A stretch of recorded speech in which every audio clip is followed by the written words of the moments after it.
was written 2 days before she was murdered. Where did you find that? In this score. She must have left it here. It's written by somebody called Sergius Bauer.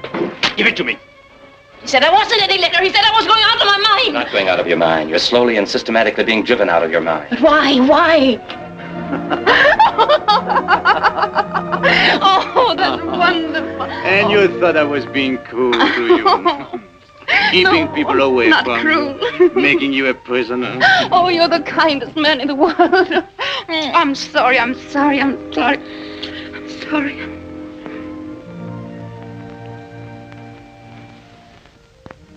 If I were not mad, I could have helped you.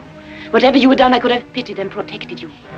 Because I am mad, I hate you. Because I'm mad, I have betrayed you. And because I am mad, I'm rejoicing in my heart without a shred of pity, without a shred of regret. Watching you go with glory in my heart.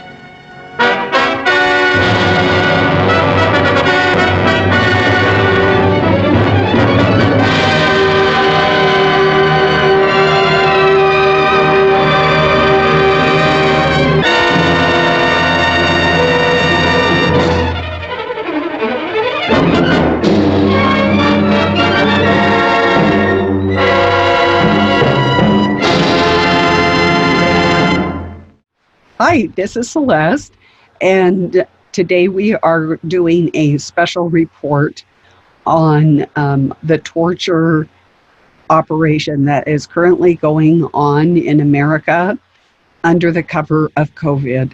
And I first discovered this operation was operationalized when I attended a military private partnership webinar last week. And so this is between the Army and the Rand Corporation, and you are going to be hearing clips of the conference that I actually attended in their own words. Plus, we're going to be talking about everything from gaslighting to propaganda, and then what are some ways to protect yourself. So I hope that this is informative to you. And if you have questions, as always, please ask. And so we're going to dig really deep into the recent pathogen, but from an asymmetrical warfare perspective, because quite frankly, we are at war. So I'm going to expose a socialist operation that is being conducted currently, deceiving and torturing Americans into changing their ideology to conform to the global agenda. And this is all being done under the pathogen du jour. So this expose is long, but to understand the continuity of this PSYOP, it needs to be in one piece rather than fragmenting the discussion into segments. We're going to take it slow so that you can absorb what I'm saying, and you're soon going to understand why this is so applicable to all of us. And I just want to mention that for my patrons, I will be providing my talking points. I am not going to be making those available for the public at large. So this is a gift for being my patron. And so now let's get started.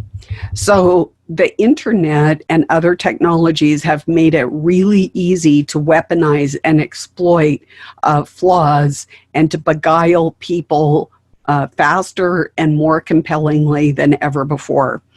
It is likely artificial intelligence will be used to exploit the weaknesses inherent in all of us humans at scale and speed and the level of effectiveness previously never seen throughout the history of mankind.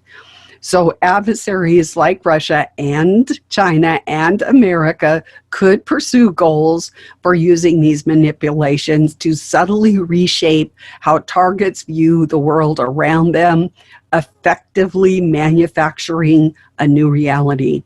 Even if my predictions are accurate, all governance is reliant on public opinion, mass perception, and citizen participation, and that is all at risk. Other shortcomings include our willingness to believe information that is not true, and we have a really great propensity to be easily influenced by emotional appeals of reason.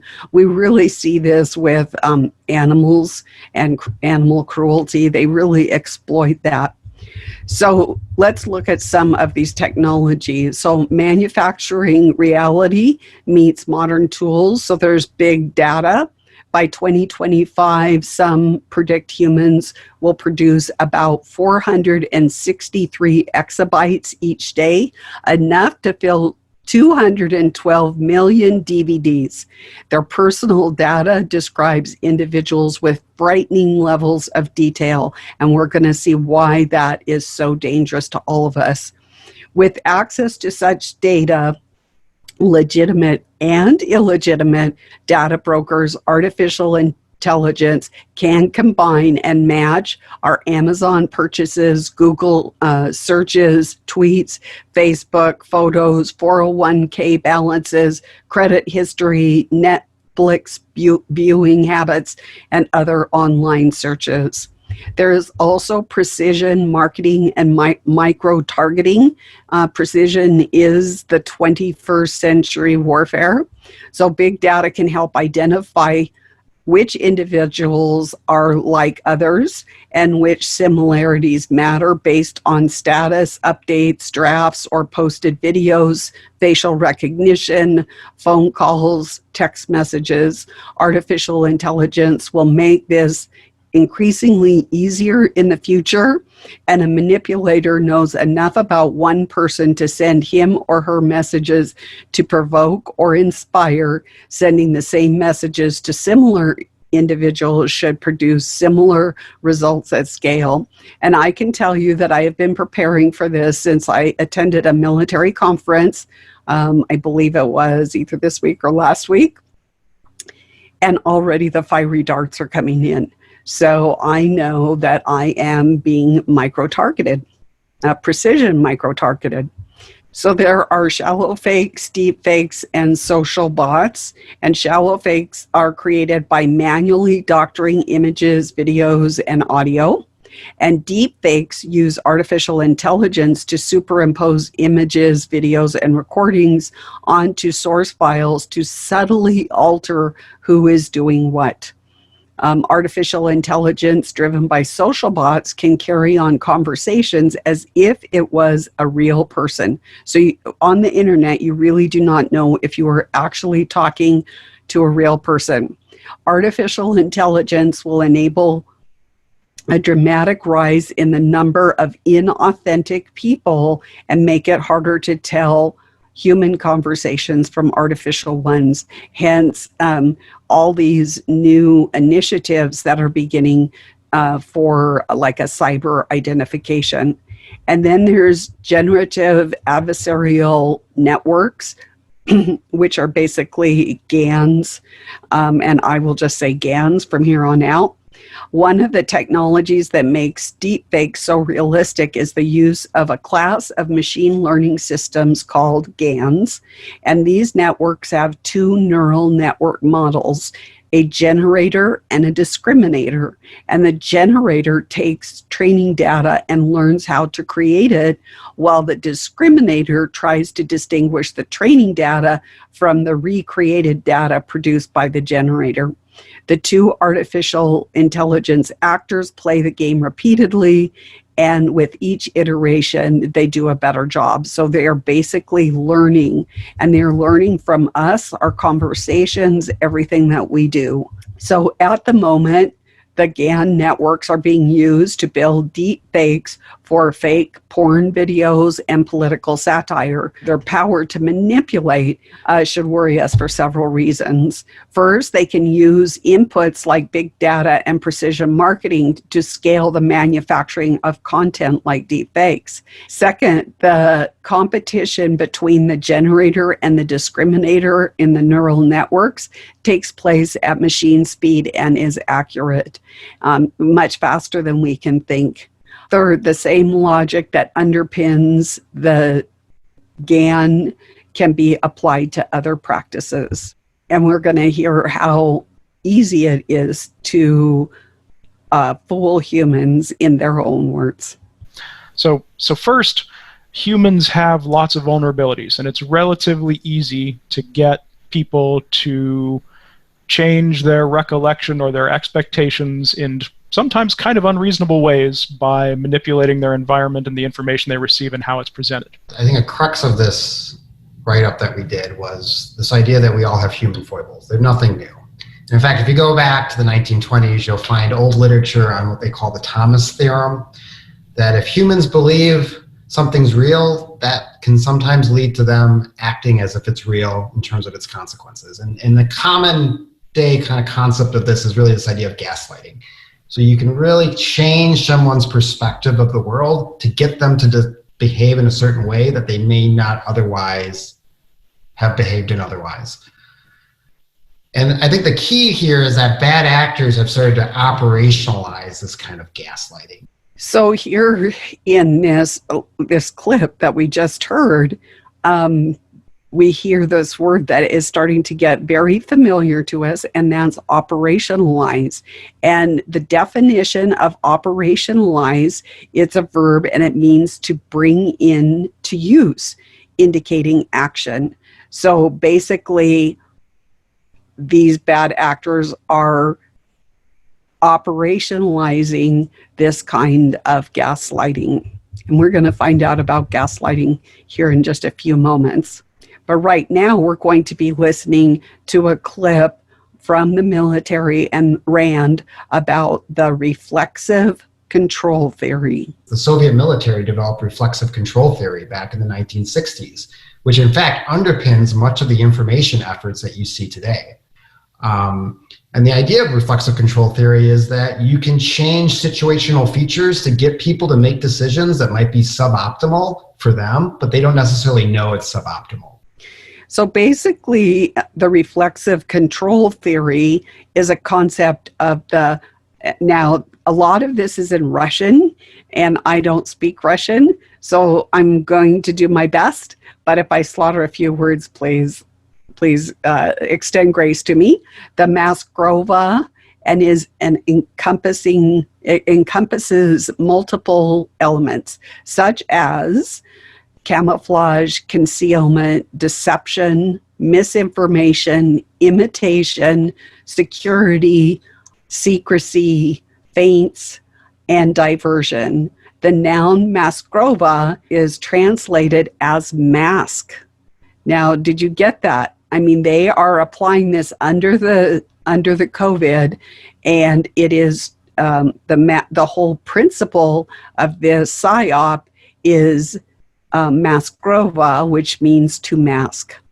The excerpt that you see on the screen is from the New England Journal of Medicine that freely states that the application of reflexive control mechanism of torture and deception as it pertains to masking is in fact in this COVID.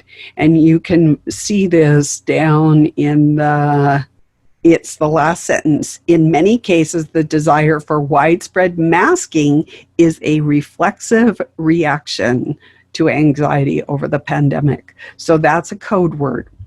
So reflexive control is now known as perception management, and it is defined by Lefebvre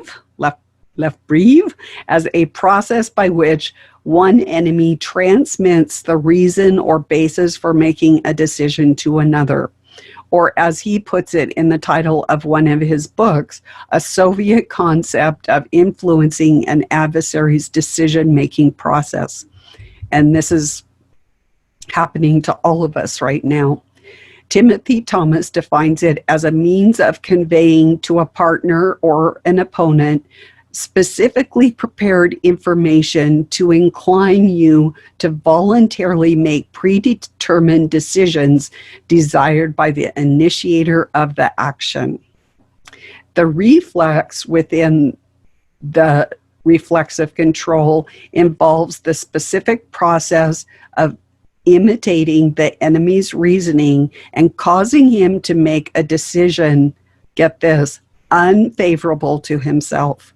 This means that we begin to make decisions that are not wise and that could cause us harm.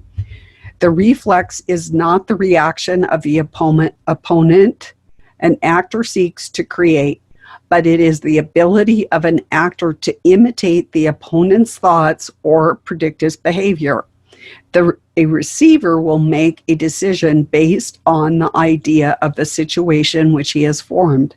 The idea is formed by a set of concepts, knowledge, insights, ideas, and experience of the receiver. That's us. This set is called the filter within the reflexive control. The filter assists in separating necessary from useless information, and we all need it, otherwise we would not be able to function. The chief task of reflexive control is therefore to find the weak link in our filter and exploit it. And that's what's happening right now.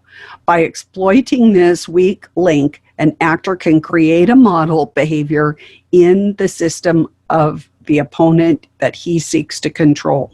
So how is this pressure applied?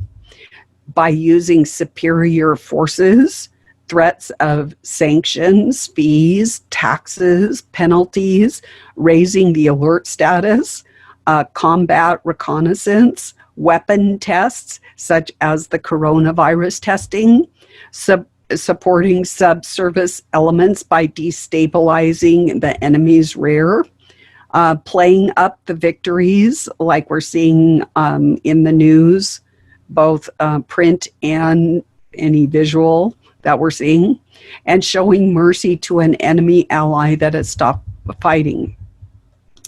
Measures to present false information about the situation may include concealment, displaying weakness in a strong place, concealing true relations between units or creating mock ones, maintaining secrecy about new weapons, weapon bluffing, deliberately losing critical documents, some real and some fake, subversion, leaving open a route to escape encirclement, and forcing the enemy to take retaliatory action involving expenditures of forces, assets, and time.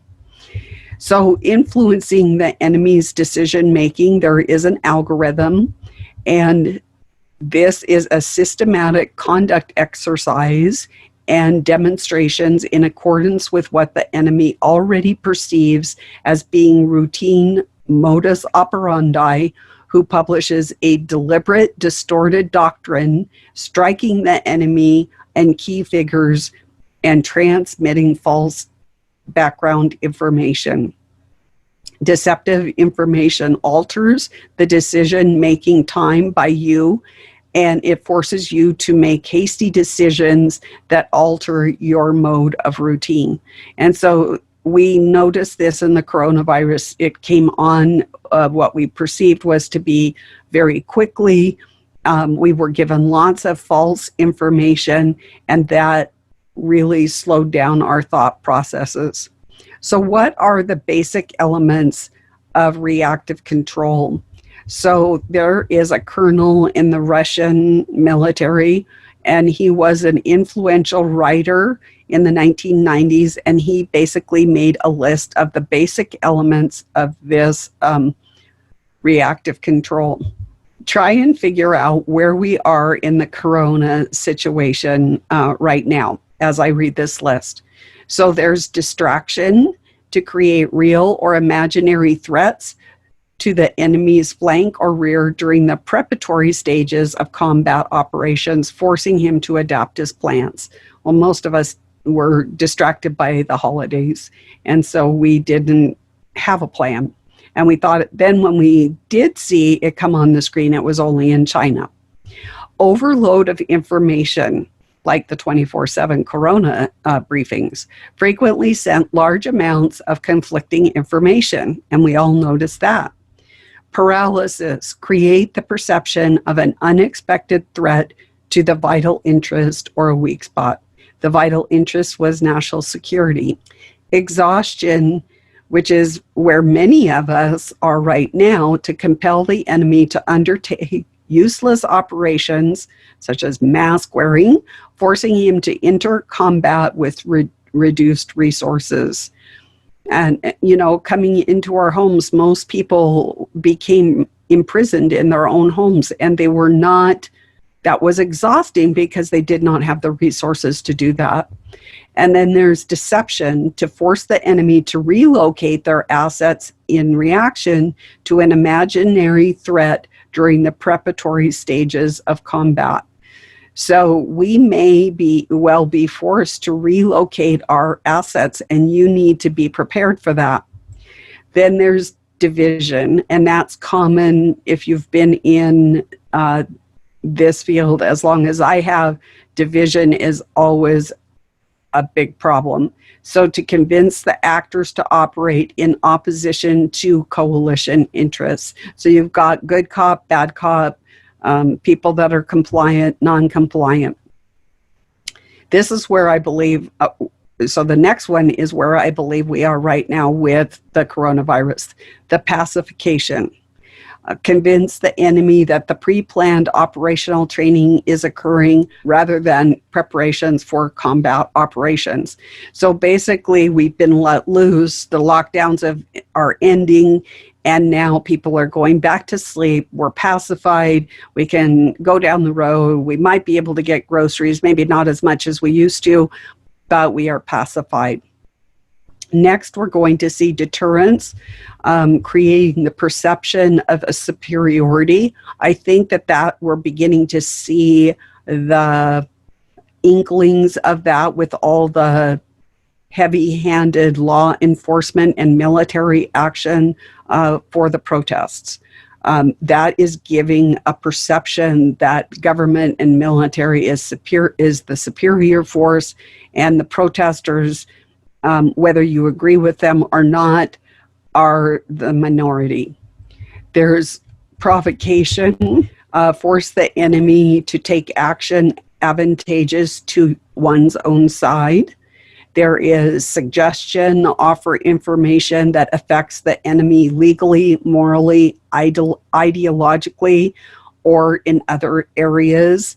And I would like to let you know that as far as the military, at a conference 2 years ago that I was at, they did say that the time was coming that a person of faith would have to renounce their faith in the coming system.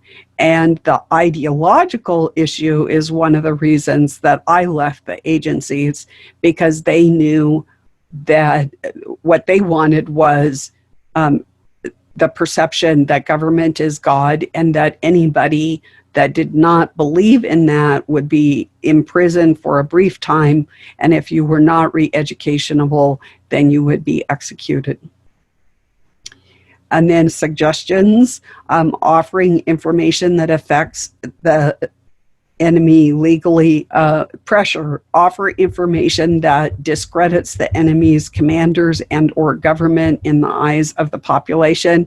You know, there's a lot of wag the dog in politics and military. Everybody is going, oh, look at Russia, look at China, and oh, you know, the United States is innocent. We believe in our government, that our government would never do anything like that.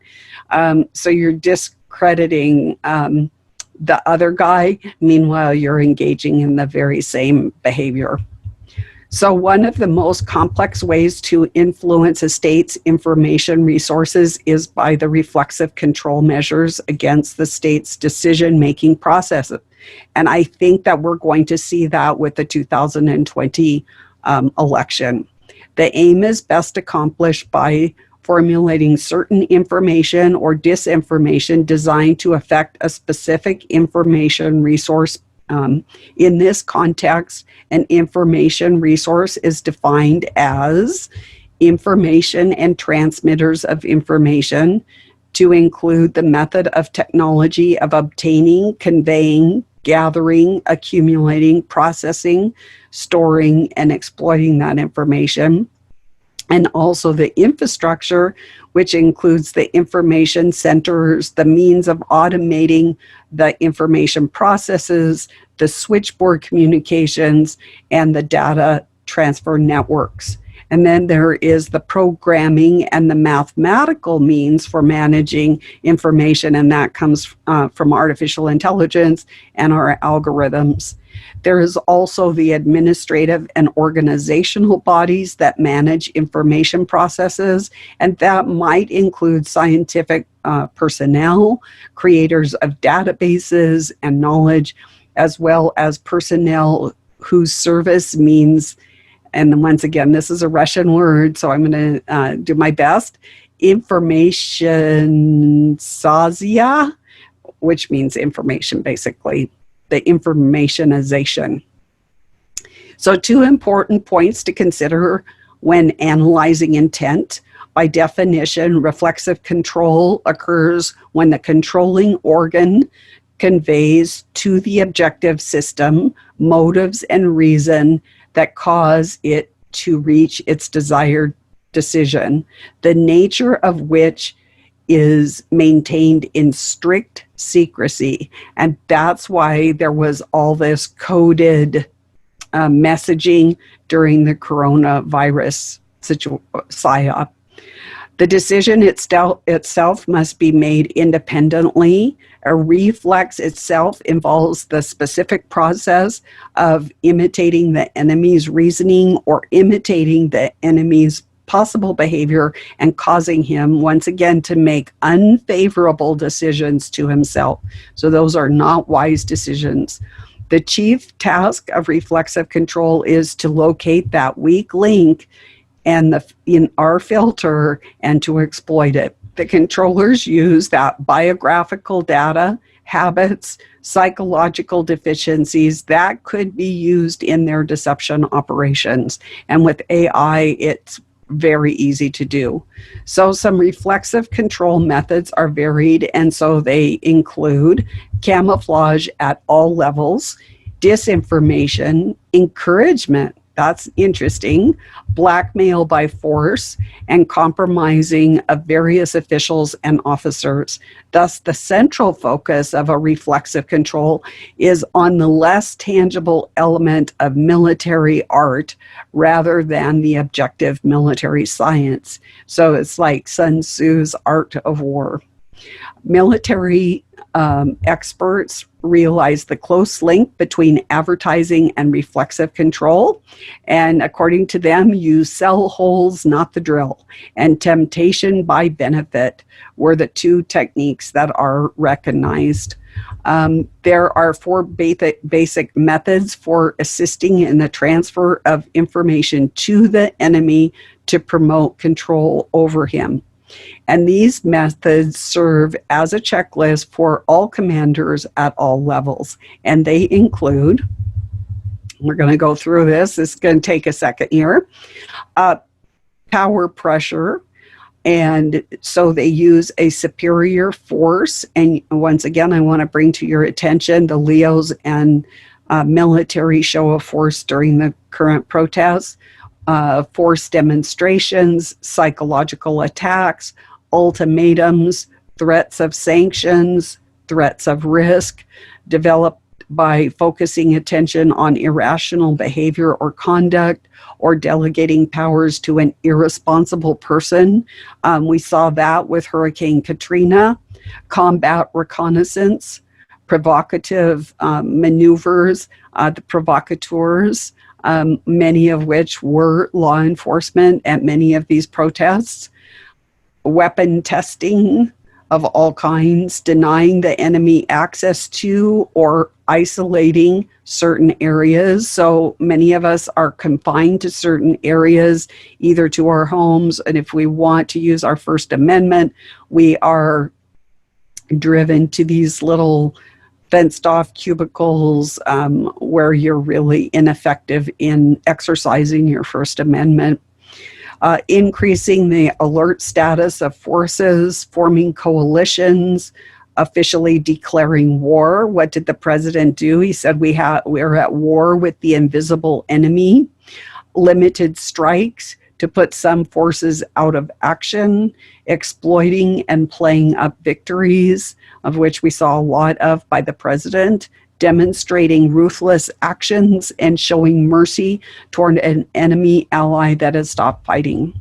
Some of these I've mentioned before, but I'm laying a foundation for you to understand this. And so we need to bring some of these concepts back several times so that you get a full and comprehensive way to identify gaslighting. And when it's happening to you, you can spot it in video or any news articles that you might read, or even if you are a person that is in an abusive relationship.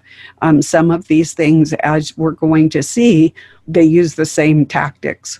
Measures to present false information about the situation might include concealment, displaying weakness in a strong place, creation of mock installations to show the force in a weak place, abandoning one's position to reinforce another, leaving dangerous objects at a given position, and that's your basic Trojan horse, concealing true relationships between units and creating false ones, changing a mode of operation, or deliberately losing critical documents.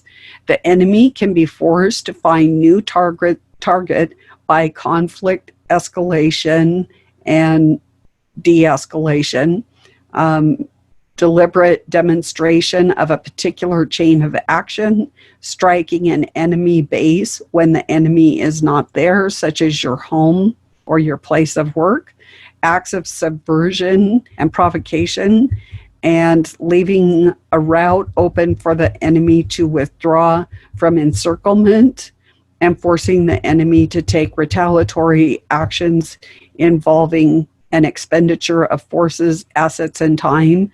And many of us did that in the beginning stages of the corona, wisely so, because the supply chain was going down. But this was considered a retaliatory action on our part. The coronavirus hit, we knew the supply chain was going down, and we retaliated by going and buying toilet paper, water, food, and whatever else. Influencing the enemy's decision-making algorithm includes the systematic conduct of games. The game theory is very prevalent in this, and according to what is perceived as a routine plans, publishing a deliberately distorted doctrine, which is in the media all the time. Like they say it's, global warming and it's freezing outside like snow.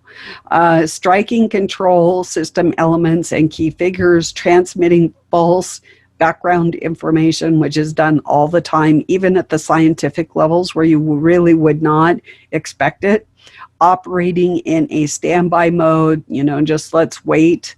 That's kind of where we're at right now with the whole pathogen thing, and taking actions to neutralize the enemy's operational thinking. So then there's also altering the decision-making time, and that can be done by unexpectedly starting combat actions. So we can expect in a few, whether it's a few weeks or a month, that things are going to light up again and it's going to go hot. And so you need to be prepared for that right now, and then it will not slow down your thought process on how to deal with this. Transferring information about the background of the anomalous conflict so that when the enemy works out what seems feasible and predictable, they make a hasty decision, and that changes the mode and character of the operation. So what we don't want to find is ourselves in a hasty decision-making process. It doesn't matter what is lambasted at us. What we want to do is rationally, calmly think about the different scenarios, the position that we're in, not make any rash or hasty decisions, and maybe sleep on it. Sleeping on it is always a good thing. Another Russian listed his principles of perception management as a goal-oriented process requiring a complete picture of all the perception control measures needed. 2, an actualization, and right now they're using the term operationalize, and you're going to see it all over the place, so pay attention to that word whenever you see it. That is providing a sufficiently complete picture of the intellectual potential of commanders and staff officers based upon their reality, especially when conditions are determined by the global information space. 3, the conformity of goals, missions, place, time, methods for the perception management conduct. And 4, the modeling and forecasting of the condition of a side at the time actions are being implemented. Of course, they use all their models all the time. It's not just, models are not just for weather, they're for war. And like I said, we are at war. And 5, the anticipation of the events.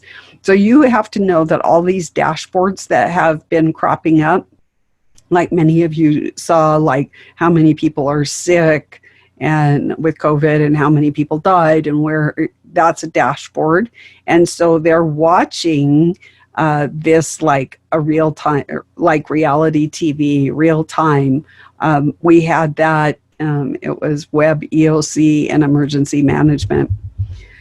So in Russia, the reflexive control mechanisms were broken out into the following categories of interactions. So there were a few categories. 1, the transfer of an image of a situation and providing an opponent with an erroneous or incomplete image of the situation. And as we all know, we were really painted a wrong picture of what the coronavirus would look like if and when it came to America. And that has changed over the weeks. Like every week it was different. Sometimes every day it was different. 2, the creation of a goal for the opponent. Putting an opponent in a position which he must select a goal in their favor. For example, provoking an enemy with a threat to which he must rationally respond. So we were given basically the ultimatum that we had to become imprisoned or locked down in our homes, which then the globalists injected global governance into the whole fabric of this world. Every part of it was, 250 levels, who knows, there might be even more at this point. And we were unable to do anything because we were imprisoned in our homes. 3, form a goal by transferring an image of a situation, feigning weakness, or creating a false picture. Plenty of that in the daily briefings that we saw around the clock. 4, transfer of an image of one's own perception of the situation, providing an opponent with false information or portions of the truth, basically half-truths, on one's own perception of the situation. So we also got some of that in all of this. 5, transfer of an image of one's own goal. A feint by a basketball player is a classic example of where you change your enemy's perception of where he thinks you are going. You know, I have to do that with Mississippi and the balls. What I'm trying to do with that is I am teaching her that to not predict where I'm throwing her tennis balls, because then she sets out and really it takes less time. It's more fun to just spoof her a little bit and throw it in another direction. And that's kind of what this is talking about. 6, transfer of an image of one's own doctrine, giving a false view of one's procedures and the algorithms for decision making. And we are getting a ton of that. They are not giving us the truth on this pathogen. 7, transfer of one's own image of a situation to make the opponent deduce his own goal, presenting a false image of one's own perception in a situation, and accepted the additional level of risk. So they pretty much have everybody conditioned that you have to wear a mask. There is no scientific evidence that a mask is going to keep you safe or the other person safe. It is a control mechanism. So they have transferred this to us, and we have allowed it to stick. 8 is control of a bilateral engagement by a third party. So we have allowed the World Health Organization, much as President Trump says, I'm anti-WHO, I'm getting out of WHO, blah, blah, blah. He is in the thick and thin of the UN and all of their particular organs. So don't be fooled by that. Number 9, control over an opponent who is using the reflexive control by exploiting opportunities identified as imitations of the initiator's own process. And 10, control over an opponent whose doctrine is in the game theory. You can see in this slide that you're seeing on the screen right now, the reflexive processes and the scientific philosophy. And what I thought was interesting is that the metaphysics or reality, which for many of us is spirituality, was under the scientific philosophy. I didn't quite understand that. Another example is the East German Stasi. So they developed and institutionalized gaslighting in a program that they called decomposition to psychologically destroy the lives of their targets. And so they'd collect massive amounts of information and they'd break into people's homes and rearrange their furniture, send compromising photos to loved ones to, in essence, destroy the various domains of one's life. So now we're going to look at East German Stasi and their gaslighting program and something, and now this is German, I'm not good in German either, Zurzesung, which is German for decomposition, which I find really fascinating because they are breaking everything down to the elemental level and rebuilding it in their own image. And so, as you can see, this is a really insidious program of torture. So I'm just going to use the English because it's much easier for me, but be aware that there is the official German word. And if you are going to research this further, you would have to look up the Zurzesung. So it is basically psychological warfare, and it was a technique used by the Ministry for State Security, or the Stasi, to repress political opponents in East Germany during the 1970s and 1980s. This decomposition unit served to combat alleged and actual dissidents through covert means, using secretive methods of abusive control and psychological manipulation to prevent anti-government activities. And this is happening in America right now.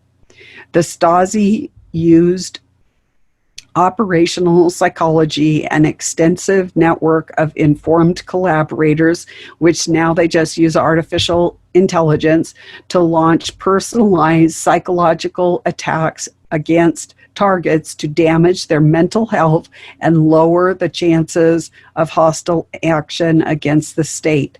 And that is one reason that I really appreciate my firm faith, because I am more resistant to these type of attacks. I'm not invulnerable, or I'm not invincible, but I've got more protection than, let's say, the average bear.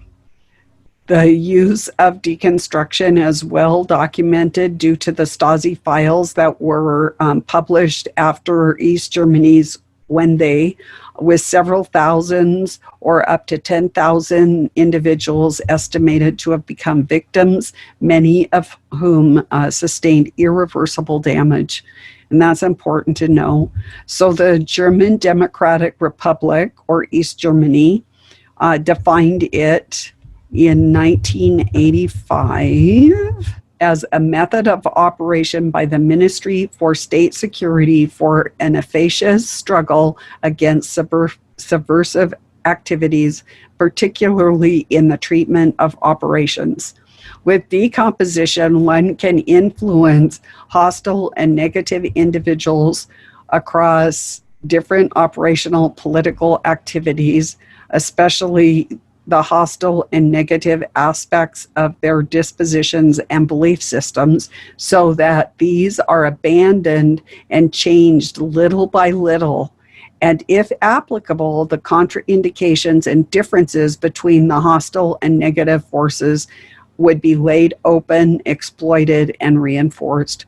The decomposition is fragmentation, paralysis, disorganization, isolation of hostile forces and negative forces in order to preventively impede the hostile and negative activities, to largely restrict or to totally avert them, and if applicable, to prepare the ground for a political and ideological reestablishment.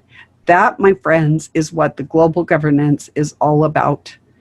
You need to reread that.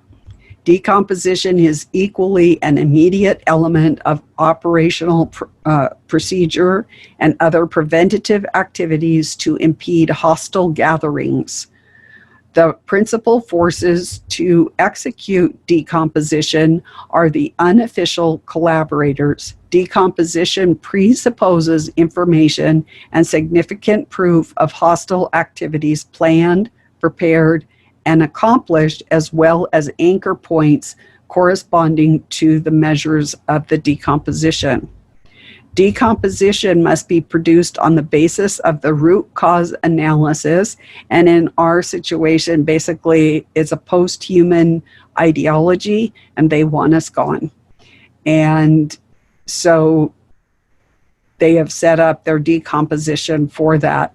So the decomposition must be executed in a uniform and supervised manner, and its results must be well documented, which is why I go to the World Economic Forum, because there you can see in real time them executing the decomposition, supervising it, and the documentation.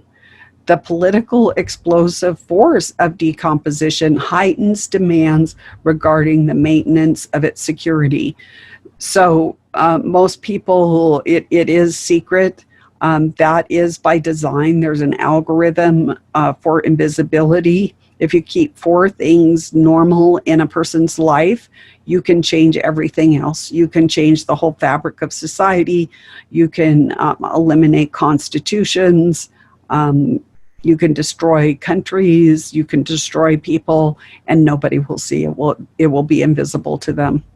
The term decomposition is generally translated as decomposition, although it can be translated as decay, corrosion, undermining, biodegradation, or dissolution. In the context as a repressive measure, the term was first used in Nazi Germany as part of the Waffraff, a system of punishment against accused opposition to the government or the military, which typically resulted in heavy sentences and the death penalty. And we will be seeing that as the global governance decomposition operation intensifies. So can this warfare be used against individuals? The Stasi applied the decomposition before, during, after, or instead of incarcerating a targeted individual. The implementation of the decomposition, euphemistically called Operation Vorgang, or an operational procedure, generally did not aim to gather evidence against the target in order to initiate criminal proceedings. Rather, the Stasi considered the decomposition as a separate measure to be used when the official judiciary procedures were undesirable for political reasons, such as maintaining their international image. The crimes targeted, so there were, the people were targeted with things and charged with entrapment, drug possession, trafficking, theft, financial fraud, and rape. And in our day and age, it would take the form of things like being a climate change denier, failure to wear a mask, failure to take the COVID test or the vaccination. The Stasi often used a method which is very diabolical. It was called Zursistung, and it's described in another guideline, and the word is difficult to translate, but it means biodegradation. But it is actually quite an accurate description about what it does, and this is what it does. The goal was to destroy secretly the self-confidence of people, for example, by damaging their reputation, by character assassination, by organizing failures in their work, and by destroying their personal relationships. I'm seeing a lot of this right now, an awful lot. This is alive and well in America. Considering this, East Germany was very modern dictatorship. The Stasi didn't try to arrest every dissident. It preferred to paralyze them, and it could do so because it had so much access to personal information and to so many institutions, just like with AI in America. And that comes to us from Hubertus Nob, a German historian. The directive lists the following as tried and tested forms of this biodegradation. It is a systematic degradation of reputation, image, prestige on the basis of true, verifiable, and discrediting information. Now, I want you to think about that for a minute. Together with untrue, credible, irrefutable, and thus also discrediting information, is also a systematic engineering of social and professional failures to undermine the self-confidence of individuals, engendering of doubts regarding future prospects, engendering mistrust and mutual suspicion within groups, and I'm seeing that in cities now, interrupting respective impeding of mutual relationships within a group in space or time, for example, by assigning geographically distant workplaces. And that comes from Directive Number 176, January 1976, development of the biodegradation operational procedure. Beginning with the intelligence obtained by espionage, the Stasi established sociograms and psychograms, which applied for the psychological form of this biodegradation.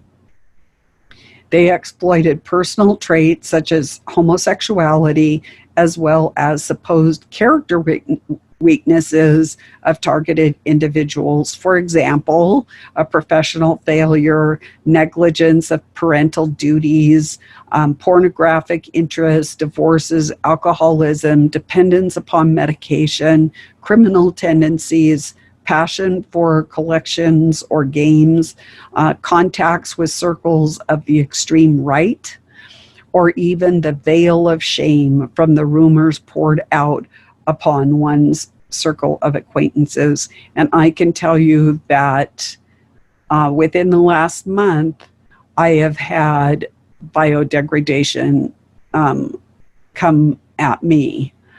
So if it's going to come at me, it will be coming to you before too long. From the point of view of the Stasi, the measures were the most fruitful when they were applied in connection with a personality or schematism, and it had to be avoided. Moreover, this biodegradation included espionage, overt, hidden, feigned, open letters, and listening to phone calls. I've had that. Encroachments on private property. I've had that. Manipulation of vehicles. I've had that. And even poisoning of food. I've had that. And using of false medications. And there's a possibility of that, only it wasn't a medication, it was a supplement. Certain collaborators of the Stasi tactically took into account the suicide victims of the decomposition. It had not been definitely established that the Stasi used X-rays and other common medical procedures to provoke long-term health problems in its opponents. Now, I want you to think about coronavirus. This is history that we're digging into, and I'm going to read it again. They used X-rays and common medical procedures to provoke long-term health problems to their opponents. In the name of the target, the Stasi made little announcements, ordered products, and I've had this happen with Amazon, made emergency calls to terrorize them, to threaten or intimidate or to cause psychosis. The Stasi assured itself access to the target's living quarters.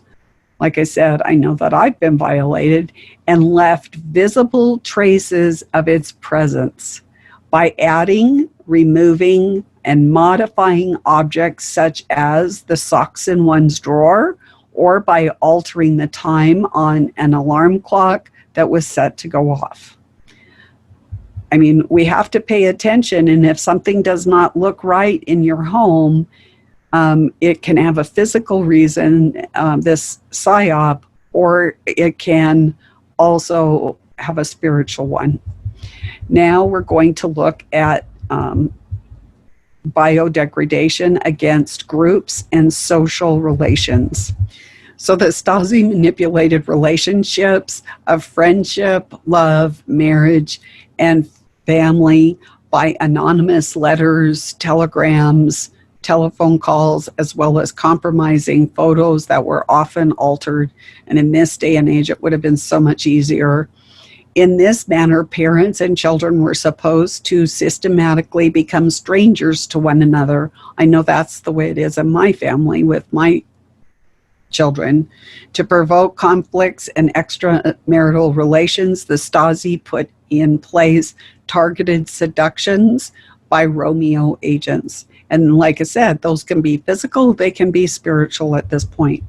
For the deconstruction of groups, it infiltrated them with unofficial collaborators and sometimes minors. And this has happened in our group, and I expect it's only going to intensify.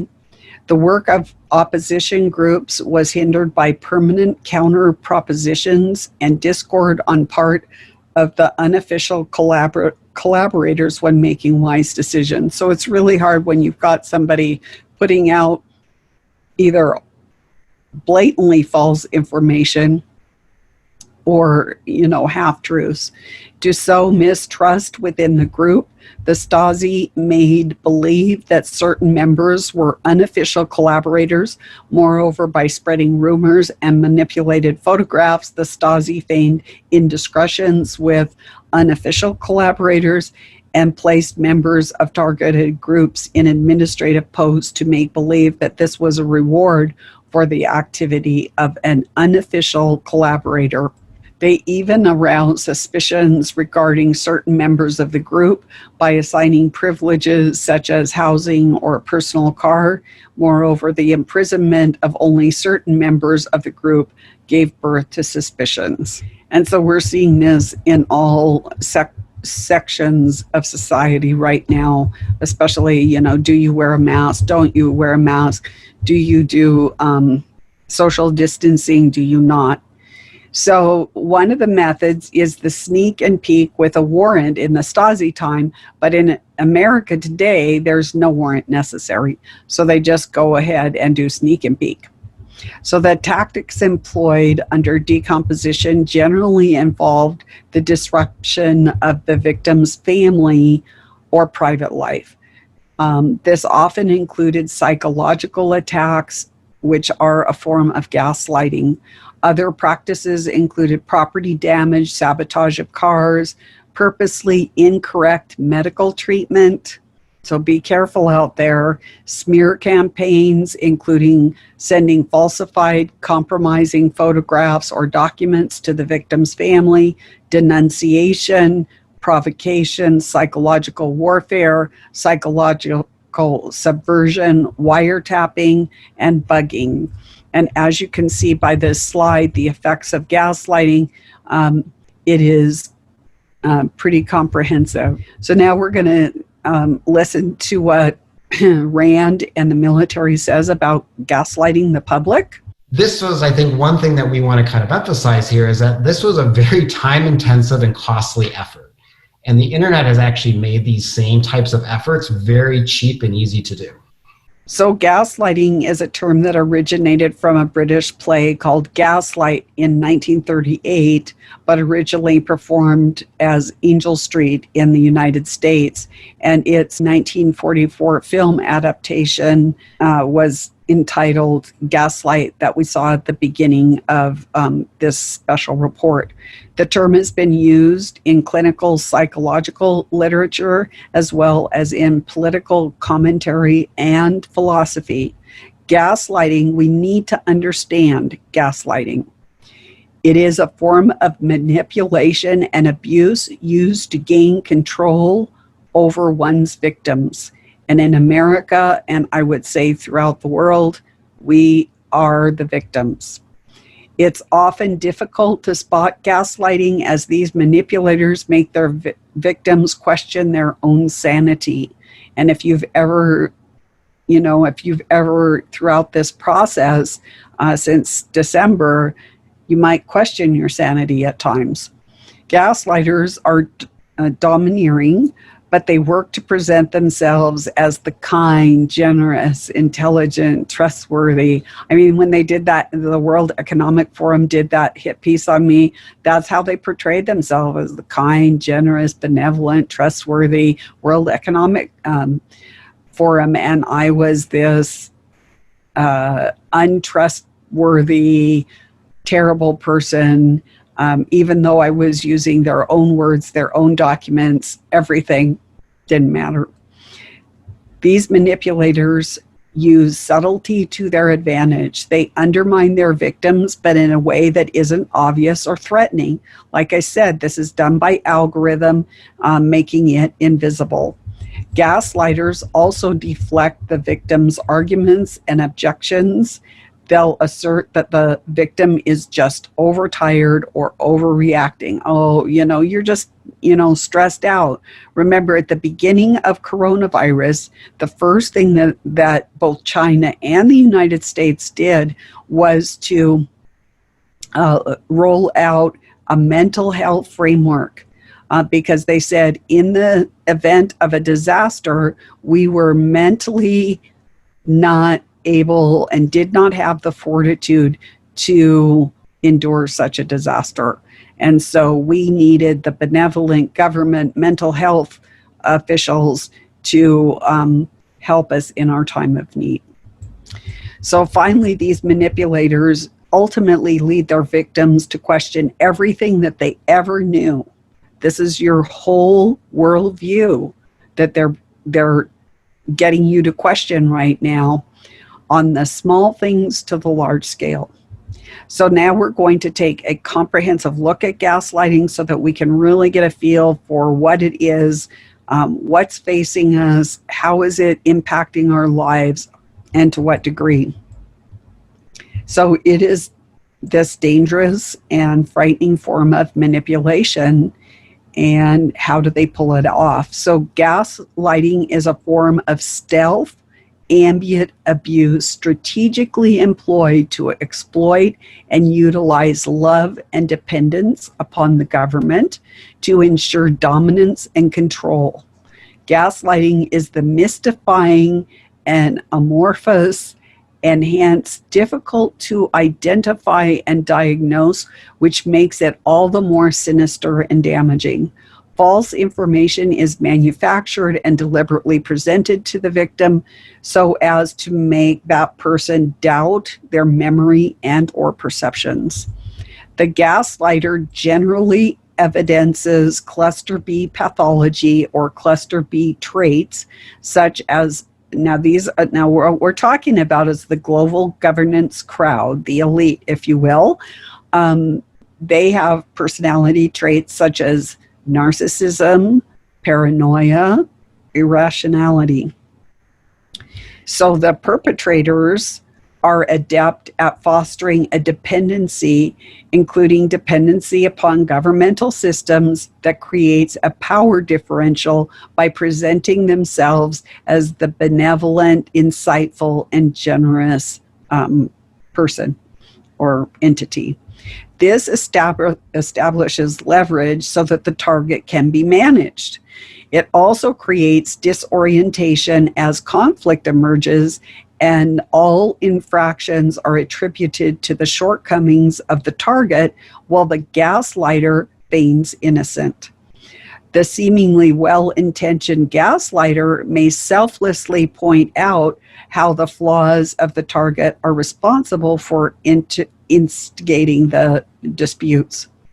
The target, naturally inclined to believe that the ambient abuser is fundamentally ethical and that cooperation and compassion are collective moral imperatives, yields to what that person assumes will be a collaborative effort to work through the difficulty.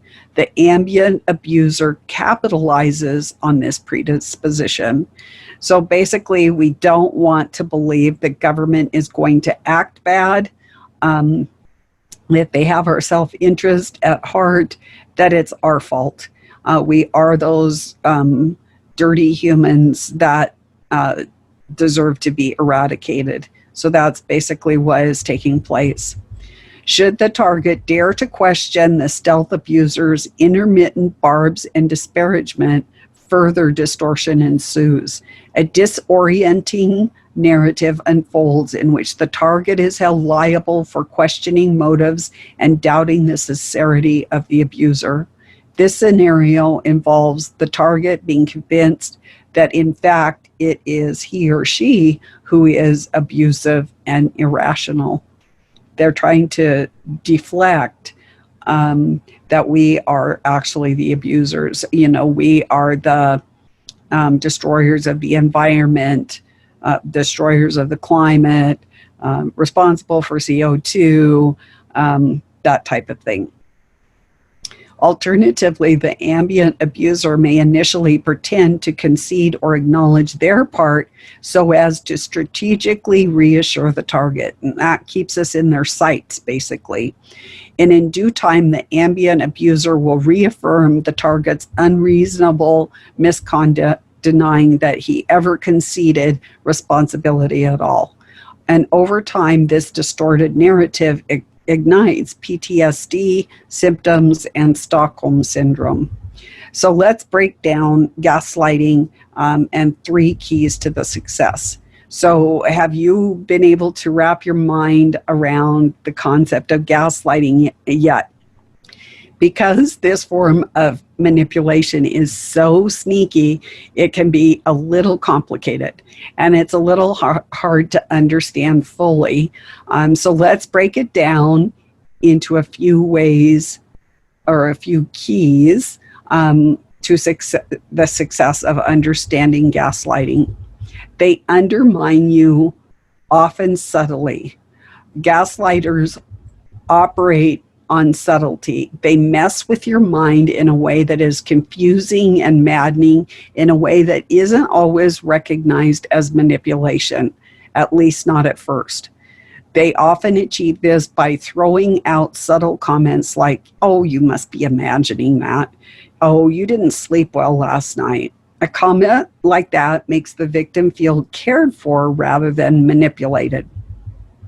2, they deflect arguments and objections. Another strategy gaslighters use is deflection. If their victim has the courage to argue or object to what they are saying, the gaslighter will write them off in a casual manner. "Oh, you're just overreacting. You're still insecure from your past relationship. Oh, you're just tired from work." This deflection makes the victim feel crazy, and any rebuttals they have will only work against them as the gaslighter continues to build their case. It intensifies. Number 3, they lead you to question everything you know to be true. They are the very definition of gaslighting is manipulating someone to the point where they question their own reality, and that's where we're at, folks. Gaslighters do it on a small, medium, and large scale. For example, a gaslighting boyfriend might say to his girlfriend, "There's no way you're tired. You got plenty of sleep." This is considered a small example. A large example, however, might involve contradicting obvious facts. A gaslighting mother might tell her son he's grounded for not cleaning the kitchen, even though he clearly remembers cleaning the kitchen. She'll convince him that such a thing never happened. Of course, that is subjective too. So when David was here, his definition of a clean kitchen might be different than my definition of a clean kitchen. So that may not be the best example of gaslighting. So let's take a few minutes and hear in the military and RAND's own words a little bit more about gaslighting. Talking about the Stasi and the decomposition, some of the other vulnerabilities that we as humans face. So we've done some previous work, my colleague Miriam Matthews and I, on the Russian fire hose of falsehood propaganda model, which looks at why we as humans might be vulnerable to falsehood-based propaganda when most of us were raised with a influence and persuasion paradigm that said credibility is king and the truth will always win.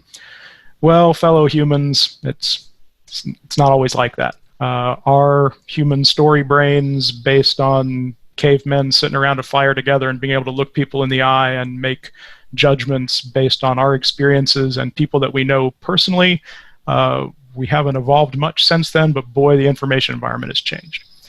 And just several key points from that. First, quantity has a quality all its own. The more channels, the more individuals, the more sources you get similar arguments from.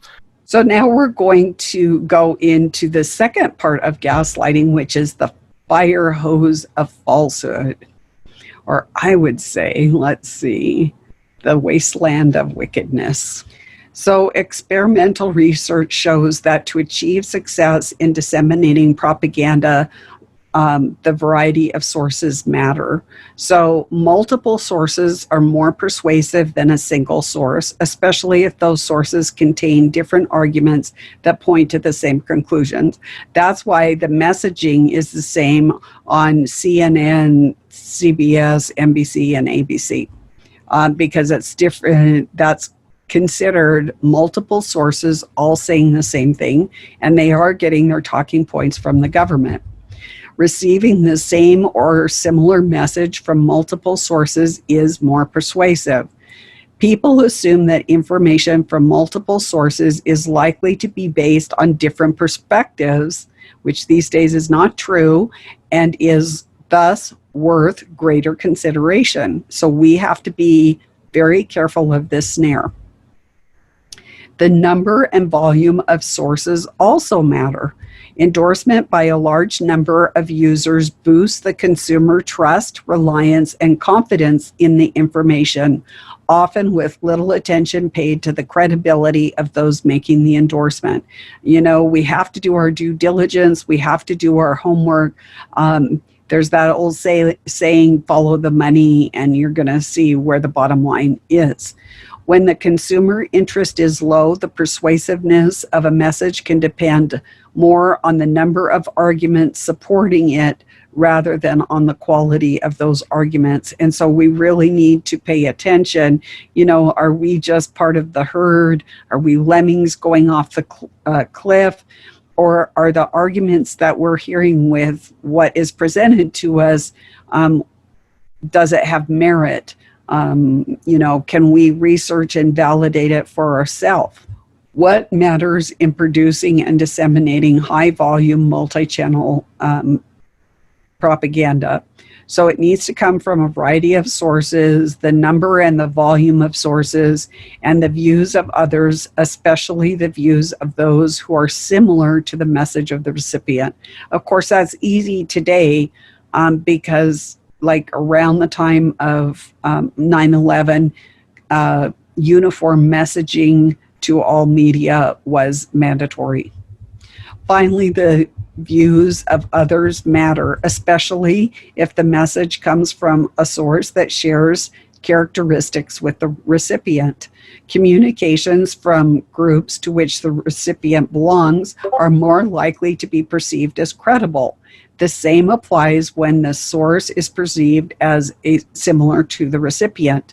If a propaganda channel is or purports to be from a group the recipient identifies with, it is more likely to be persuasive. So, for instance, I love gardening. And so if my communication, if my email is from a fellow gardener or an expert gardener, I'm more apt to listen to what they have to say and maybe even implement it in my own garden. Credibility can be social. That is, people are more likely to perceive a source as credible if others perceive the source as credible. This effect is even stronger when there is not enough information available to assess the trustworthiness of the source.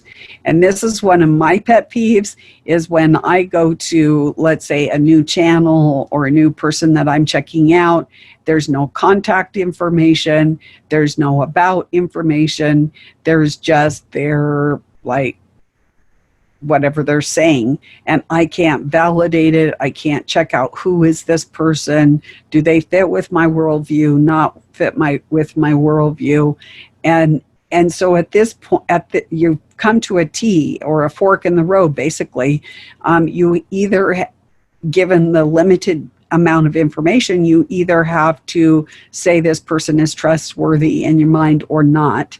And if I can't get the background information, I tend to say they're not trustworthy until they've shown that they are trustworthy. Maybe I've just been burned too much, or maybe my training, I know better. So when information volume is low, recipients tend to favor experts, but when information volume is high, recipients tend to favor information from other users, friends, and family. In online forums, comments attacking a proponent's expertise or trustworthiness diminish credibility and decrease the likelihood that readers will take action based on what they've read. Basically, you want to leave. My dad had this saying: you get more flies with honey than you do with vinegar. And so online forums, on YouTubes, you always want to leave a positive, sweet information, a good experience. If you allow the trolls and a lot of negativity in, that is going to undermine your message. The experimental psychology literature suggests that, all other things being equal, messages received in greater volume and from more sources will be more persuasive. Quantity does indeed have a quality all of its own. A high volume can deliver other benefits that are relevant in propaganda context. First, high volume can consume the attention and other available bandwidth of potential audiences, drowning out the competing messages known as ubiquitous messaging. And that's what we're getting flooded with right now. It's not that the information isn't out there, it's just we're flooded with so much information that we can't wade through it all. And it's like finding a needle in the haystack, that trustworthy information. Second, high volume can overwhelm competing messages in a flood of disagreement. I can have 7 different opinions on a topic. I can argue with me, myself, and I. It's just how I was created. Third, multiple channels increase the chances that target audiences are exposed to this message. Fourth, receiving a message via multiple modes and from multiple sources increases the message's perceived credibility, especially if a disseminating source is one with which the audience member identifies. The experimental psychology literature tells us that first impressions are extremely resilient. So you really want to go for that positive first impression experience. An individual is more likely to accept the first information received on a topic and then favor this information when faced with conflicting messages. That's why we need to be proactive. Whatever worldview we have and whatever message we're putting out there, we want to be the first ones. We want to frame it very positively, and people then who encounter that message are, when they get an opposing view, they're going to be more resistant to that view. Furthermore, repetition leads to familiarity, and familiarity leads to acceptance. So to sum it up, repeated exposure to a statement has been shown to increase its acceptance as true. So keep up saying, keep repeating. What do they say? I think it was from Germany. Say a lie often enough and people will believe it. The illusion truth effect is well documented, whereby people rate statements as more truthful, valid, and believable when they have encountered those statements previously than when they are new statements. So if they've heard it before, they're probably going to believe you. But if you hit them with a totally new concept, then it's like, oh my goodness. Then you've got a little bit more of a challenge. When people are less interested in a topic, they are more likely to accept familiarity brought about by repetition as an indicator that the information repeated to the point of familiarity is correct. When processing information, consumers may save time and energy by using frequency heuristics. That is, favoring information that they have heard frequently.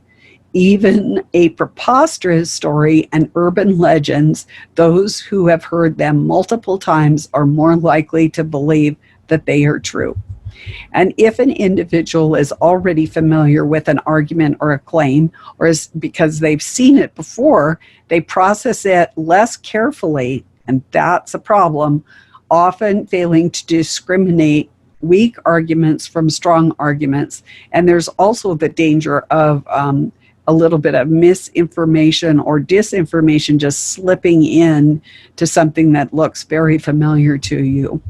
So contemporary propaganda makes little or no commitment to the truth. And that is the same with artificial intelligence. It does not have to tell the truth. It is an approximation. That is not to say all of it is false, quite to the contrary. It often contains a significant fraction of truth.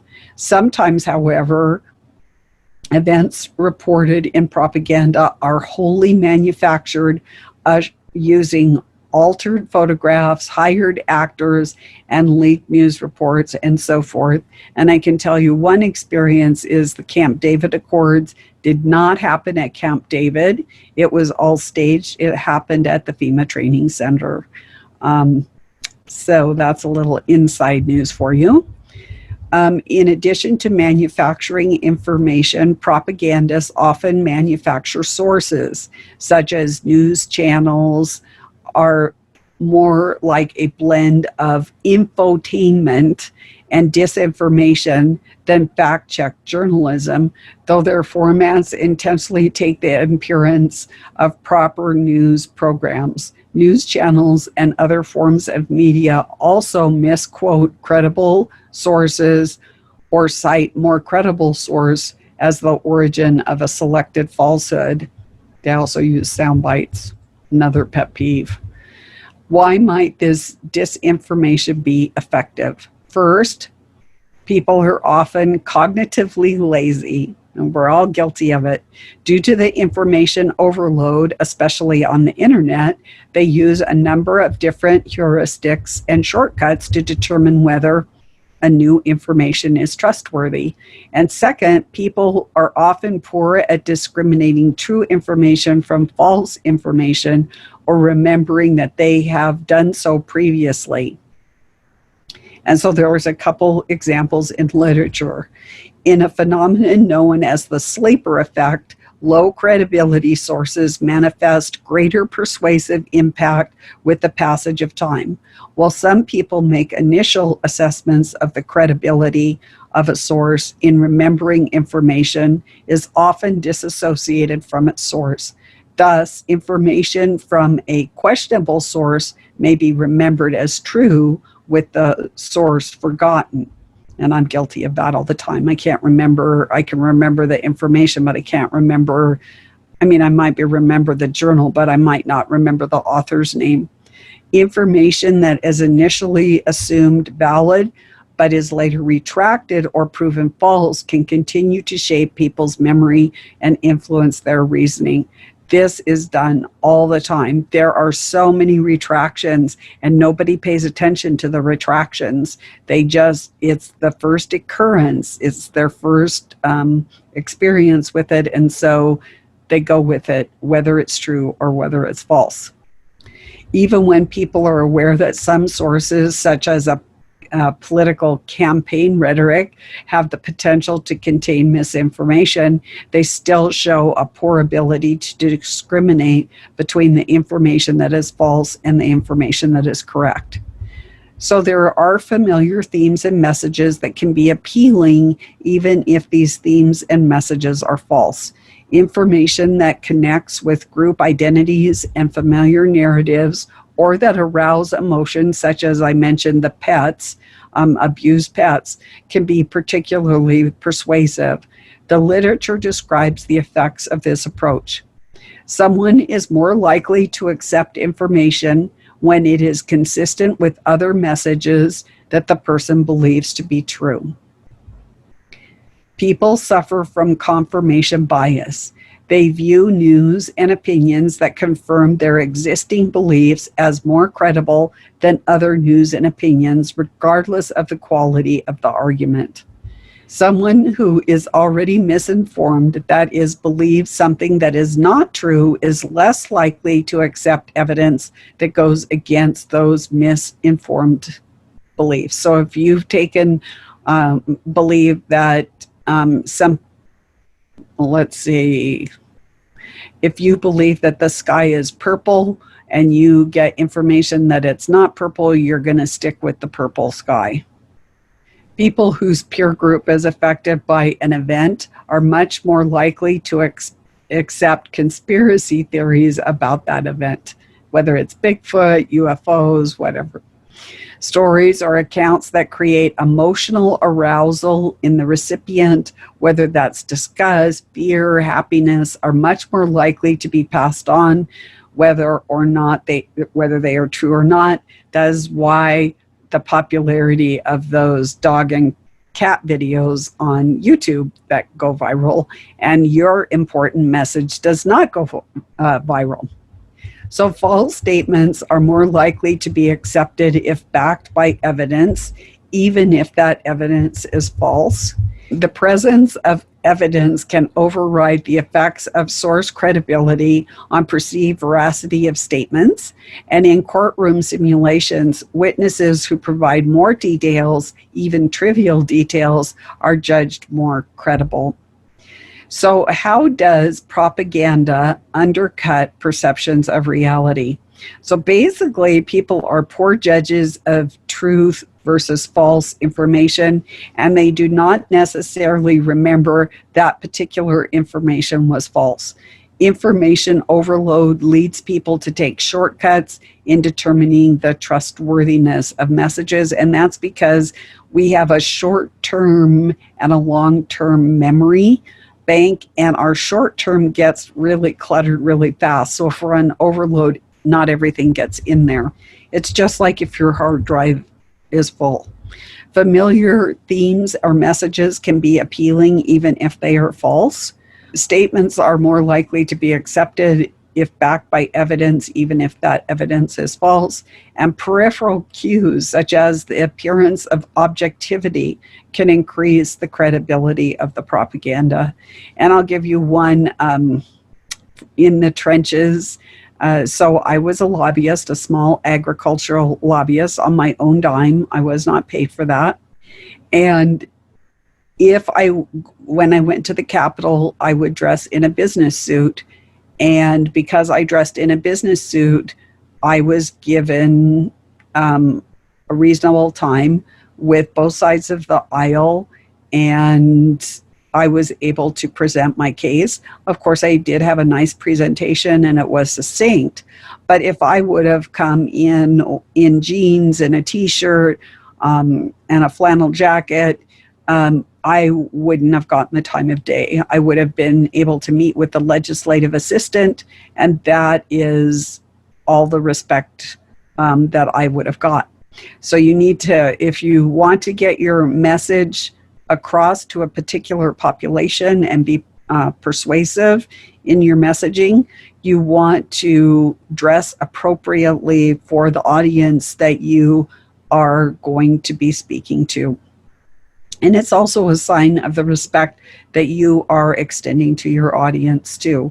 You know, if I came in skimpy attire, you would probably not take me as seriously as if I'm dressed conservatively, if you are of a conservative worldview. Now, on the contrary, if I came in skimpy material and you were, or skimpy clothing, and you had that type of a worldview, then you would have found my message more appealing. So finally, source credibility is often assessed on peripheral cues, which may or may not conform to the reality of the situation. A broadcast that looks like a news broadcast, even if it is actually a propaganda broadcast, may be accorded the same degree of credibility as an actual news broadcast. Findings from the field of psychology show how peripheral cues can increase the credibility of propaganda. Peripheral cues, such as the appearance of the expertise or the format of the information, lead people to accept with little reflection that the information comes from a credible source. Expertise and trustworthiness are two primary dimensions of credibility, and these qualities may be evaluated based on visual cues such as format, appearance, or simple claims of expertise. Online news sites are perceived as more credible than other online formats, regardless of the veracity of the content. So the Russian fire hose of falsehood takes advantage of all 5 of these factors. A certain proportion of falsehood in propaganda may just be accepted by audiences because they do not recognize it as false, or because various cues lead them to assign it greater credibility than it should. This proportion actually increases over time, with people forgetting that they have actually rejected certain facts. The proportion of falsehoods accepted increases even more when the disinformation is consistent with narratives or preconceptions held by various audiences. Where evidence is presented or seemingly credible sources disseminate the falsehood, the messages are even more likely to be accepted. And this is why faux news propaganda channels are so insidious. Visually, they look like news programs, and persons appearing on them as journalists and experts, making audience members more likely to ascribe credibility to the misinformation these sources are disseminating. And I have to tell you this really funny story. So David and I took one of those rare timeouts to watch a movie.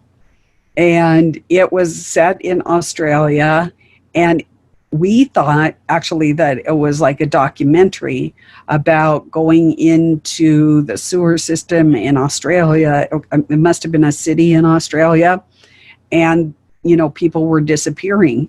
And we thought that this was an actual real documentary. And it wasn't until the very end that we discovered that this was like a movie. It was completely fake. It wasn't journalism. And we thought it was. I mean, we thought this was a real expose type thing that we were watching. And we were 100% fooled. And that doesn't happen very often with me, but I didn't pick up on it. They did an excellent job. So I can see where people can get derailed really easy. So propaganda is not committed to consistency.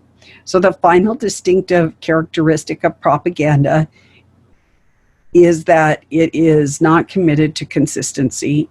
First, different propaganda media do not necessarily broadcast the same themes or messages, although these days they do. Second, different channels do not necessarily broadcast the same account of contested events. Of course, that's because we all see things from a different view. But like I said, now with artificial intelligence, that's blurring those distinctions. And third, different channels or representative shows no fear of changing their tune.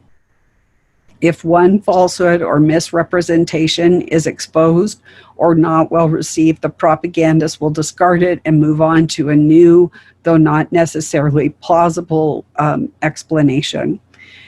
If sources are not consistent, how can they be credible?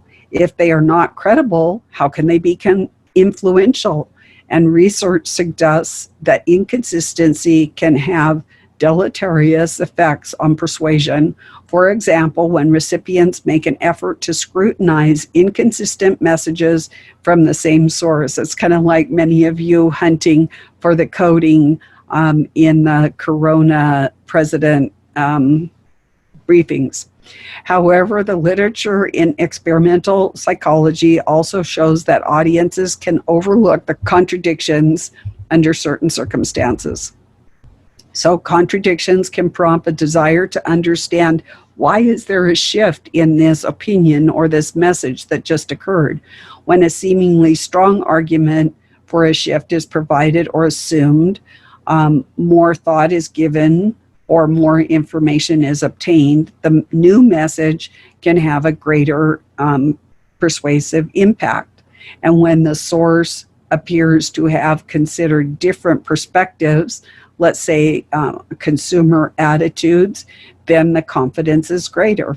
A source who changes his or her opinion or message may be perceived as having greater consideration to the topic, thereby influencing recipients' confidence to the new message. So, for instance, like yesterday's breaking news on hydrogel. I've done some broadcasts on hydrogel, but I learned some new things. And it wasn't that the information that I had was wrong, but I was adding to it. And so we're building confidence, and we're learning about what hydrogel actually does. So that's kind of an example of that. How can propaganda succeed while disseminating contradicting messages? Research suggests that inconsistency has this deleterious effect on persuasion, but audiences overlook contradictions under certain circumstances, such as convincing reason for a shift in the opinion, like in my hydrogel. Potential losses in credibility due to inconsistency can be offset by synergies with other characteristics of propaganda success, such as effective peripheral cues. Potential losses in credibility due to inconsistency are potentially offset by synergies with other characteristics of contemporary propaganda. As noted in the earlier discussion, multiple channels, the presentation with multiple arguments by multiple sources is more persuasive than either the presentation of multiple arguments by one source or the presenter of one argument versus multiple sources. These losses can also be offset by peripheral cues that enforce perception of credibility, trustworthiness, and legitimacy. Even if a channel or individual propagandist changes account of events from one day to the next, viewers are likely to evaluate the credibility of the new account without giving too much weight to the prior mistaken account, provided that there are peripheral cues suggesting that the source is credible. While the psychology literature suggests that propaganda enterprise suffers little when channels are inconsistent with each other or when a single channel is internally inconsistent, it is unclear how inconsistency accumulates for a single prominent figure. Of course, perhaps many people have a low baseline expectation of the veracity of statements by politicians and world leaders, and I would say amen to that one. So what can be done to counter the fire hose of falsehood? Experimental research in psychology suggests that the features of contemporary propaganda model have the potential to be highly effective. Even those features that run counter to conventional wisdom on effective influence, which means the importance of the veracity and consistency, receive some support in literature. If the approach to propaganda is effective, then what can be done about it? The first step is to recognize that this is a non-trivial challenge. Indeed, the very factors that make the fire hose of falsehood effective also make it very difficult to counter. It takes less time to make up facts than it does to verify them, and we need to understand that. We are not optimistic about the effectiveness of traditional counter-propaganda efforts. Certainly, some effort must be made to point out falsehoods and inconsistencies, but the same psychological evidence that shows how falsehoods and inconsistency gain traction also tells us that retractions and refutations are seldom effective. Especially after a significant amount of time has passed, people will have trouble recalling which information they received is the disinformation and which is the truth. Put simply, don't expect to counter the fire hose of falsehood with the squirt gun of truth. And boy, is that a true statement. To the extent that efforts to directly counter or refute propaganda are necessary, there are some best practices available, also drawn from the field of psychology, that can and should be employed. 1, warnings at the time of initial exposure to disinformation. That's why you're seeing those pop-ups like YouTube saying, so it's a thing on the little ice age, but they say go to Wikipedia because real science says that it's global warming. And so that's a warning. That's considered a warning. So 2, repetition of the retraction or refutation. And 3, corrections that provide an alternative story to help fill in the resulting gap in understanding when false facts are removed. For instance, when you learn new information or when you change your position due to one reason or another. Forewarning is perhaps the most effective than retractions or refutation of propaganda that has already been received. So the research suggests two possible avenues. Propagandists gain advantage by offering the first impression, which is hard to overcome.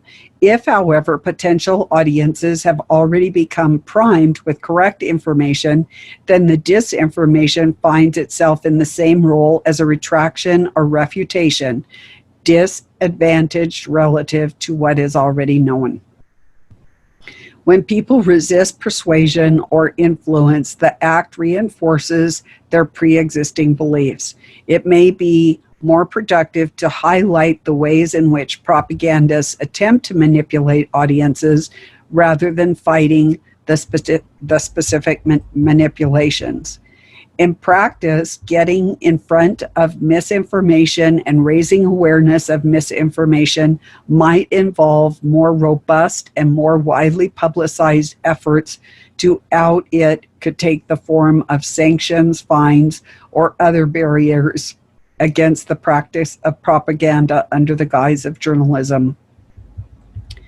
The second suggestion is to find ways to help put raincoats on those whom the fire hose of falsehood is being directed. So don't expect to counter the fire hose of falsehood with that squirt gun of truth. Instead, put raincoats on those to whom the fire hose is aimed. Another possibility is to focus on countering the effects of the propaganda rather than the propaganda itself. The propagandists are working to accomplish something. The goal may be to change attitudes, behaviors, or both. Again, I'm going to say that again. The goal may be to change attitudes, behaviors, or both. Identify those desired effects and then work to counter the effects that run contrary to your goals. Rather than trying to block, refute, or undermine the propaganda, focus instead on countering the objective. This could be accomplished through the efforts, for example, to boost support for a response to aggression, promote solidarity, and identify with threatened partners or reaffirm commitments. Thinking about the problem in this way leads to several possible developments. It encourages prioritization. And that's something I do all the time. Do not worry so much about countering propaganda that contributes to effects that are not of concern. This view also opens up the aperture, and they're really good right now. Everyone from the global governance to the military is talking about the aperture, so it's something that we need to learn about right now. Rather than just trying to counter the disinformation with other information, it might be possible to thwart desired effects with other capabilities, or to simply apply information efforts to redirecting behaviors and attitudes without even directly engaging with the propaganda. And third, don't let your flow of information directly back at the fire hose of falsehood. Instead, point your stream at whatever the fire hose is aimed at and try to push that audience in more productive directions. And I can just think of so many ways that this is really applicable to all of us. The metaphor and mindset leads us to our fourth suggestion for responding to propaganda: compete. If propaganda aims to achieve certain effects, it can be countered by preventing or diminishing those effects. Yet the tools of the propagandist may not be available due to resource constraints, policy, legal, or ethical barriers. Although it may be difficult or impossible to directly refute propaganda, you possess a range of capabilities to inform and influence and persuade selected target audiences. And we all need to remember that. Increase the flow of persuasive information and compete seeking to generate effects that support objectives. The final suggestion for addressing the challenge of propaganda is to use various technical means to turn it off or turn it down the flow. If the fire hose of falsehood is being employed as part of an active hostility, or if counter-propaganda efforts escalate to include the use of wider range of information warfare capabilities, then jamming, corrupting, degrading, destroying, usurping, and otherwise interfering with the ability of the propagandists to broadcast and disseminate their message could diminish the impact of their efforts. Anything from aggressive enforcement of terms of service agreements with internet providers and social media services to electronic warfare and cyberspace operations could lower the volume and the impact of propaganda. Of course, that is not in our purview. We don't have an option to that, but we have other, we're boots on the ground. You are a credible source to your family, friends, and sphere of influence, and let's not forget that. Let's take a look at what Rand and the military have to say about this. Even if individually you look at any one of those sources and you wouldn't give it a whole lot of weight, when it all adds up, it all adds up. Repetition, familiarity, the fire hose works. And related to that, all the communication and persuasion studies have one really strong conclusion, and that is the most persuasive source for communication is someone like you. And I put the air quotes on that because it's someone you perceive as being like you, whether they're really like you or not. Whether there's lots of different dimensions of likeness that could be mobilized. And for instance, say you see someone on an internet forum and their avatar icon is the logo for the Pittsburgh Steelers. Well, hey, I lived in Pittsburgh for 20 years. I'm a big Steelers fan. They're a Steelers fan. They must be like me. Or maybe their avatar is someone looks a little bit like me, or someone of my cultural heritage. Or maybe they use some idiom in their communications that makes me think I'm like them. Or they say something about themselves that is also true about me. There's lots of different ways that I could perceive someone as like me as part of my group and not part of the other. And there's lots of ways that someone could mislead me about whether or not they are like me. But if I decide they're like me, then the things they say have undue weight in my human story brain. So we really need to seize the first impression by being on our game. Here is what the military-private partnership take is. Another big point, everybody knows that first impressions are really important. But it's really easy to underestimate the strength of this first mover advantage. And some of that has to do with how we as humans store information.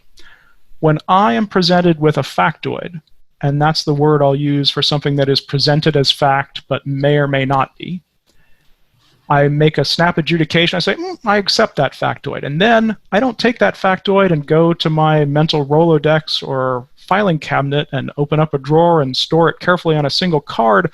I kind of build it into my worldview. So if someone comes along later and tells me that that factoid is false, they're not asking me to do the mental equivalent of go to a filing cabinet, find a single card, and destroy it. They're attacking my worldview. So falsehoods kind of have an advantage as first movers. And then we, as humans, are poor at discerning truth from falsehood. Are you a victim and gullible to false information? I know sometimes I am. Here is the Rand expert's take. The internet has made it even easier for the long tradition of hucksters and shysters to find and prey on further victims. It is easy to spot targets and assess these targets. It's easy to collect data on them, plan operations, and execute. What is the goal of the fire hose of falsehood? This fire hose of falsehood, how do we start trying to reduce the amount of falsehoods coming out of this hose? So now we're going to get into the dual purpose words, flattening the curve. So flattening out is not just about integrating global fascism and making everyone equal. Flattening out is code for grasping of the gaslight. Let's see what they say. If you look at the attempts by state apparatuses to actually do this, it took a tremendous amount of time and effort and resources. The internet has basically flattened that. In essence, it's scaled gaslighting. Gaslighting's for anyone. Anyone can be an internet troll today. And so, many people are wondering, is President Trump engaging in gaslighting? Here's some examples.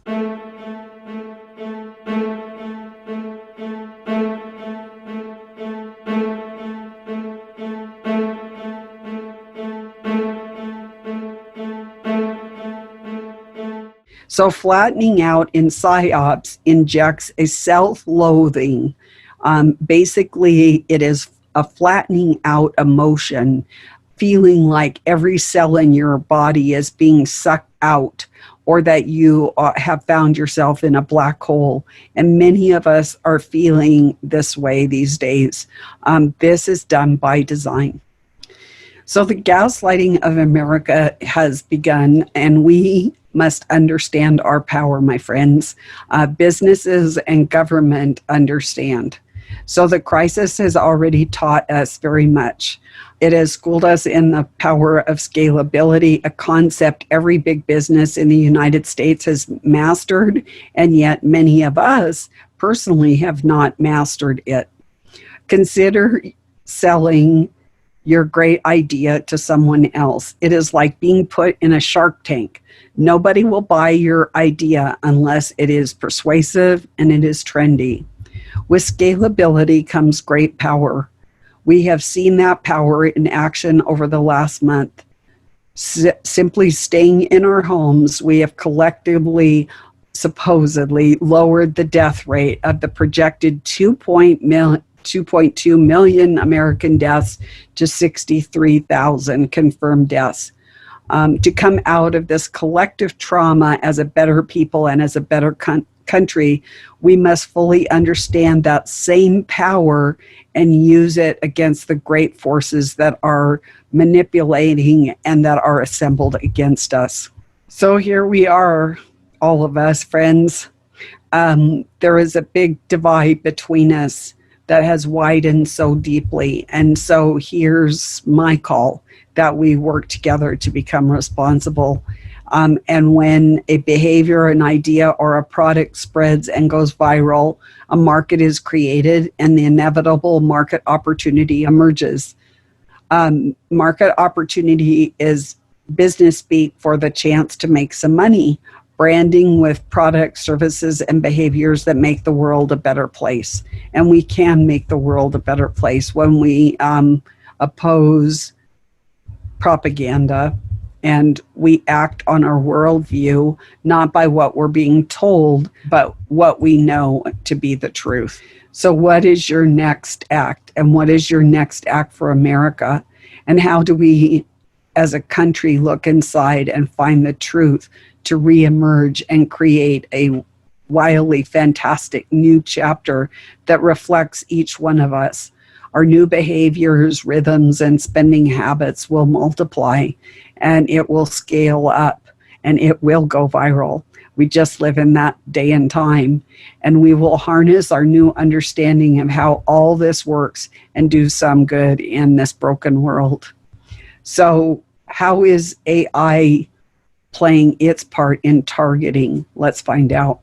Today via the internet. And three of those are the use of inauthentic but realistic looking personas, using artificial intelligence for scale and experimentation on potential targets, and then generative adversarial networks and natural language processing. If we go to the next slide.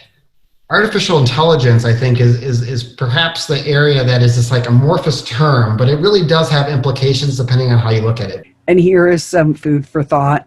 Each of us are creating millions and millions of data points each day. And those data points are being used to sell us stuff. But a bad actor can easily use those same types of means for other types of ends.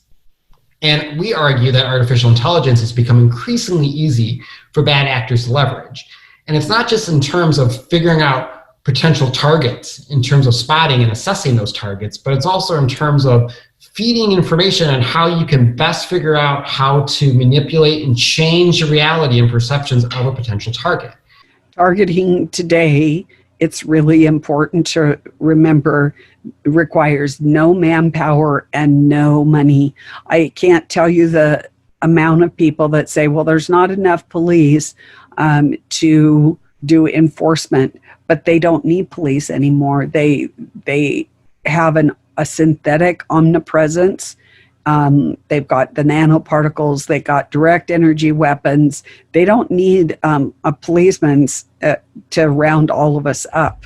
And what I think is perhaps most concerning is that you don't need the manpower anymore to conduct these types of operations that we've seen in the past. We do not need 90 plus thousand employees of the East German Ministry of State Security anymore. We don't need 170 plus thousand informants from East Germany anymore. We can really do it with a very shoestring budget. So you are animating Feeding the Beast by your data. Let's take a listen. I apologize because I'm not an AI specialist, but my understanding about how generative adversarial networks work is it's pitting two neural networks against each other and letting them play an iterative game. So one of the neural networks is the generator and the other is discriminator. And the generator gets some training data and says, okay, I'm going to make a bunch of content that looks like this training content. And the discriminator gets the same or similar training data and says, okay, I'm going to learn what's real and what's fake. And then they keep trying. They learn against each other over and over and over and over again. And it doesn't ultimately matter who wins. They both get better and better at learning to make something that is hard to detect versus learning to detect something. Yes, it's true, my friends. AI uses persuasive magic. Neural network leveraged and determined persuasive messages, and it sends them out to different groups of humans. It sends them persuasive messages or has persuasive interactions with them on various engagement platforms, and it gets responses. Sometimes it gets no response, and maybe it learns that, oh, when I get no response, that probably means I've been detected and I'm being ignored. But sometimes it might get quite a visceral response, and it can learn from that too. And by doing this over and over again, primed with a little training data from the experts, the kind of people who used to work for the Stasi and figured out all these mean things to do to people to break down their world, or people who have some idea about how to nudge people in certain directions or to rile people up. Starting with those things and given some human direction and some human training, learning on the job, as it were, and going through and trying to... Yes, there are evil puppet masters that are controlling you. Do whatever their evil puppet masters want them to do to get people to react or behave in certain ways. During the reign of President Clinton, he quietly and shamelessly passed a bill on decency. Decency? Really? It is basically allowing the chickens to come home to roost right now, and why many truthful voices are being silenced on internet platforms and in other media venues. So let's take a listen. Another issue that's come up more recently is Section 230 of the 1996 Communications Decency Act, and the idea of expanding civil liability for social media companies for what users are posting. I mean, in the end of the day, I think one big issue is identity verification. If you go on Airbnb, it will require you to upload a ID, like a state ID of sorts. And the question is, how do we kind of incentivize companies to ensure that people who are posting content are who they claim to be? So this public law can be found at 47 U.S. Code 230, and it's a provision of the Communication Decency Act, Section 230. No provider or user of the interactive computer service shall be treated as a publisher or speaker of any information provided by another information content provider.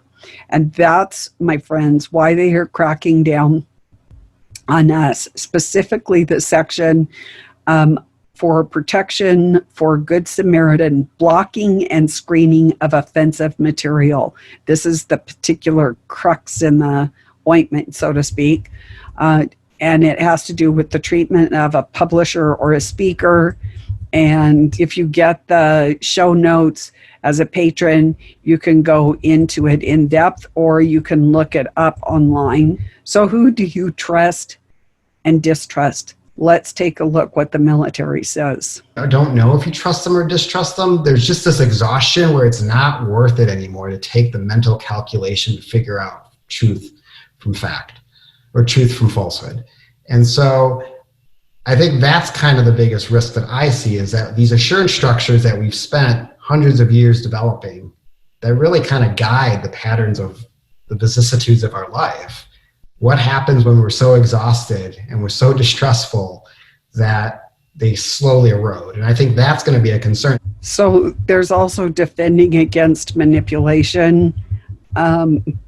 This is going to be particularly tricky given the current social media landscape, which allows for easy multiplication of inauthentic individuals, personas, and accounts through the use of bots and other forms of automation. There are several possible ways to develop protective efforts against using artificial intelligence for experimentation on humans.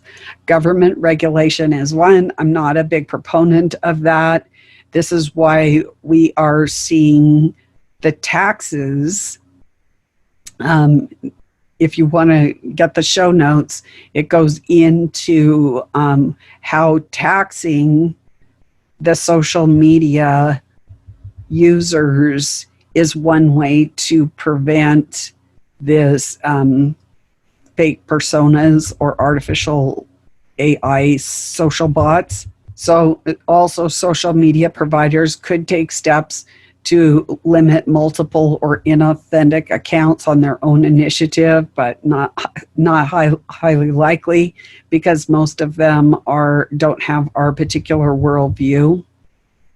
And it also costs a lot of money, and there are many incentives for this new artificial intelligence with all the new startups that are coming out.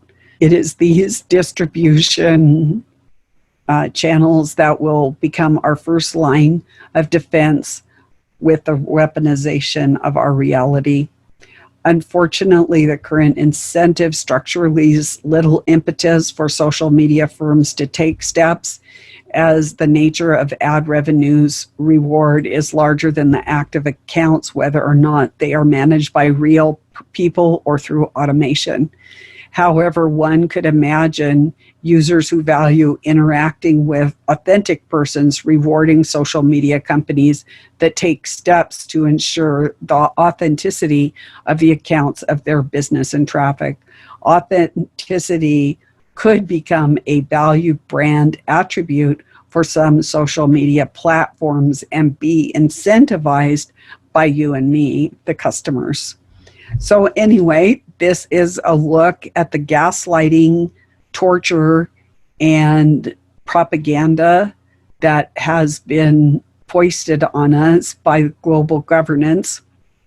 I hope you listen to this several times. It's a lot to digest, I understand, but since the operation is well underway right now, it is worth your time to get a handle on what it is, how to recognize the signs, and you will encounter it from a personal level all the way up to, groups, forums, and even our country, if not the world. So anyway, I hope that you found this as interesting as I did. And I am providing a page of links so that if you want to do some further homework, you're welcome to do that. So thank you very much. See you next time.